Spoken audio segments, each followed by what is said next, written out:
Depuis des millénaires, elle hante nos imaginations. Une civilisation perdue, engloutie par les flots, ses trésors et ses secrets enfouis au plus profond des abysses. Est-ce le mythe le plus fascinant de l'histoire? Ou bien les vestiges d'une réalité oubliée? Bienvenue dans les profondeurs d'un mystère qui défie le temps et la raison. L'Atlantide. Mythe fondateur ou pure fiction? De Platon aux explorateurs modernes, en passant par les théories les plus audacieuses, nous allons plonger ensemble dans l'énigme de la cité perdue. Bonjour et bienvenue sur Faits Créatives. Dans ce documentaire, nous allons plonger au cœur des énigmes les plus troublantes. Nous explorerons les disparitions légendaires, analyserons les théories les plus folles comme les explications les plus rationnelles. Accrochez-vous, car ce voyage vous mènera aux confins de la connaissance et de l'imagination. Restez avec nous jusqu'à la fin de cette vidéo pour découvrir des révélations inattendues, et si ce sujet vous passionne, n'oubliez pas de vous abonner à notre chaîne et d'activer la cloche pour ne rien manquer de nos prochaines explorations.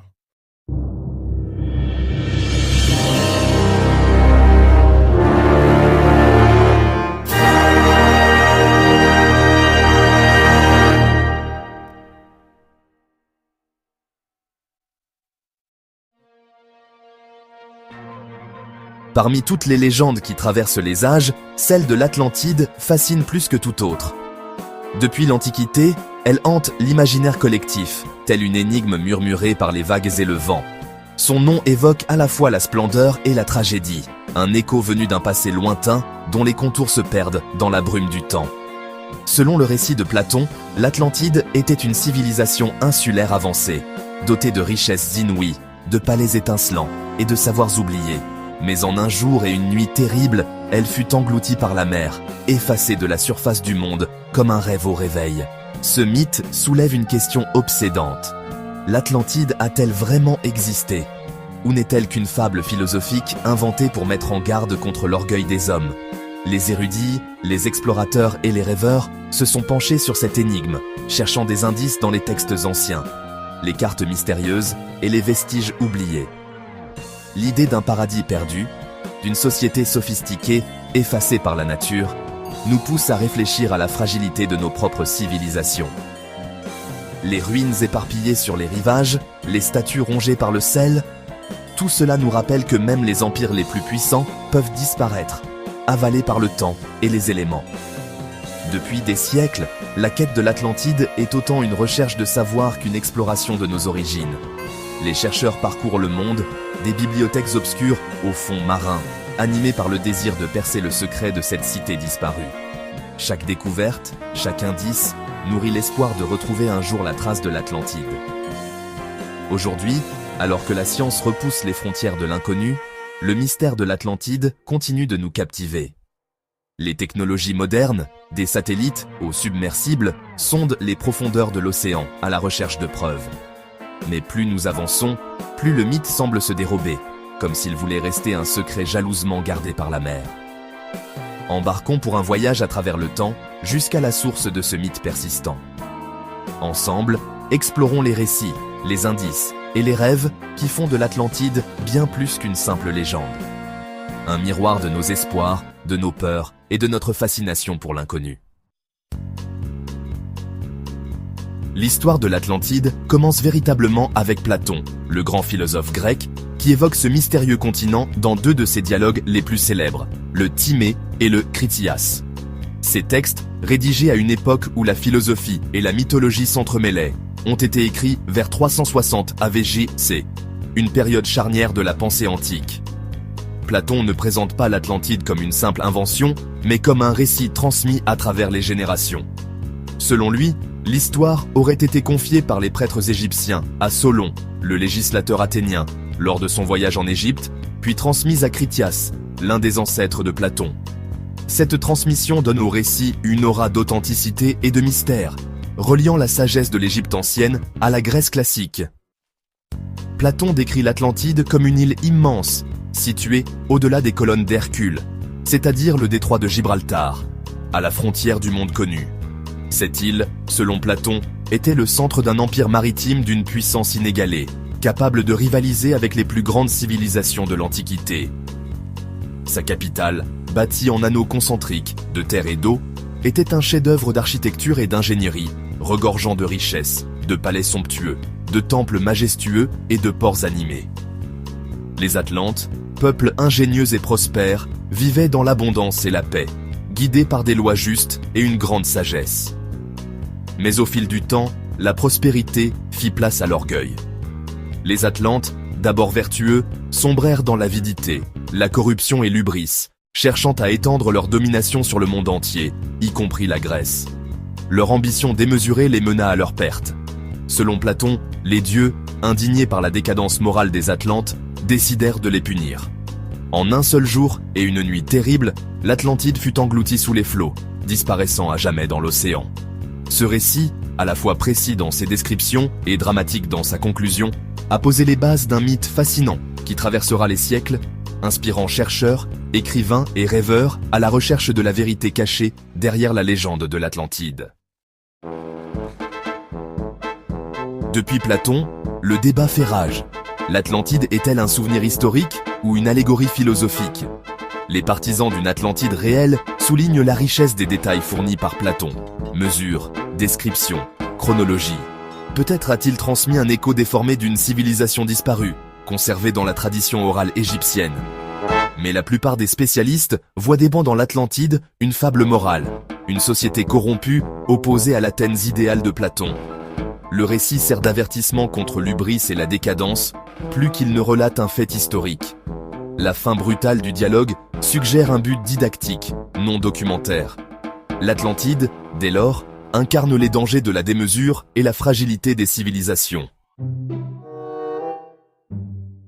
Dès que l'Atlantide a quitté la philosophie pour l'imaginaire populaire, la chasse à l'île perdue a commencé. Ignatius Donnelly, au XIXe siècle, relance la légende en affirmant que l'Atlantide fut le berceau de toutes les civilisations. Il voit dans les mythes de déluge et les pyramides la trace d'une origine atlante. D'autres cherchent l'Atlantide dans les Açores, les Canaries, la mer du Nord, voire l'Antarctique. Chaque théorie, souvent spéculative, témoigne du désir d'ancrer le mythe dans la réalité. Mais aucune preuve tangible n'a jamais été trouvée. Parmi les nombreuses théories sur l'emplacement de l'Atlantide, l'une des plus crédibles la situe non pas dans l'Atlantique, mais au cœur de la Méditerranée, une mer chargée d'histoire et de mystères. Cette hypothèse attire de nombreux chercheurs, car elle s'appuie sur des faits archéologiques et géologiques concrets, loin des spéculations fantastiques. Selon cette théorie, l'énigmatique Atlantide serait intimement liée à la brillante civilisation minoenne, qui a prospéré sur l'île de Crète et dans les Cyclades il y a plus de 3500 ans. Les Minoens étaient réputés pour leur art raffiné, leur écriture mystérieuse et leur puissance maritime. Mais c'est l'éruption cataclysmique du volcan de Terra, aujourd'hui Santorine, vers 1600 qui aurait bouleversé à jamais le destin de cette civilisation. Cette explosion fut l'une des plus puissantes de l'histoire humaine, projetant des cendres sur des milliers de kilomètres.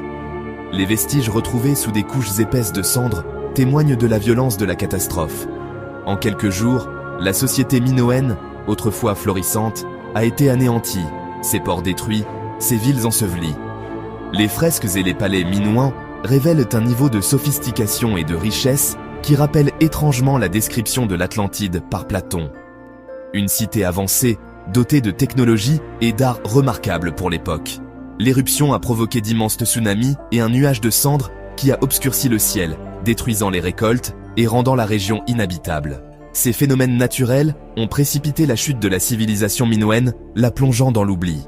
Cette disparition soudaine et spectaculaire fait écho à la légende de l'Atlantide, engloutie en un jour et une nuit, frappée par la colère des dieux. Il est probable que le souvenir de ce désastre ait été transmis de génération en génération, d'abord oralement, par des récits de marins et de survivants, puis transformé en mythe au fil du temps. Les histoires se sont amplifiées, enjolivées, et ont fini par être consignées dans des manuscrits anciens, où la réalité s'est mêlée à la légende. Ainsi, l'île de Terra, dévastée par le volcan, aurait pu devenir dans l'imaginaire collectif le continent perdu d'Atlantide. La chronologie s'étire, la localisation se déplace, et le mythe prend forme. Cette hypothèse repose sur des preuves archéologiques tangibles, ruines, objets, fresques et traces de catastrophes naturelles qui permettent de relier le mythe à une réalité historique. Bien sûr, tous les détails du récit de Platon ne correspondent pas parfaitement, mais l'essentiel du mythe trouve ici un ancrage plausible.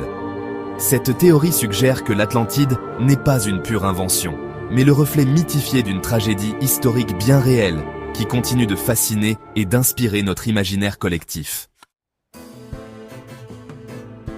Malgré la force de la théorie minoenne, l'idée d'une Atlantide atlantique persiste. Des sites comme la route de Bimini aux Bahamas ou l'archipel des Açores sont proposés comme vestiges du continent perdu. Certains citent même la structure de Richa en Mauritanie, dont les anneaux rappellent la description de Platon.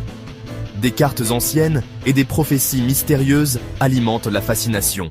Ces théories, souvent spéculatives, séduisent par leur romantisme et leurs promesses de mondes engloutis. Mais aucune n'a résisté à l'examen scientifique. L'Atlantide reste insaisissable, entre rêve et réalité. La science moderne tranche, aucun continent englouti n'a jamais existé dans l'Atlantique. La tectonique des plaques rend impossible la disparition soudaine d'une telle masse terrestre. Les fonds océaniques ont été cartographiés sans révéler de traces d'une civilisation avancée. L'archéologie ne trouve aucun vestige d'un empire atlante, ni en Europe, ni en Afrique. Les civilisations de l'époque de Platon étaient bien plus modestes que le récit ne le prétend. Même les théories alternatives, comme la connexion minoenne ou la structure de Richa, ne correspondent pas à l'ensemble du mythe. L'Atlantide, pour la science, demeure un mythe magistralement construit.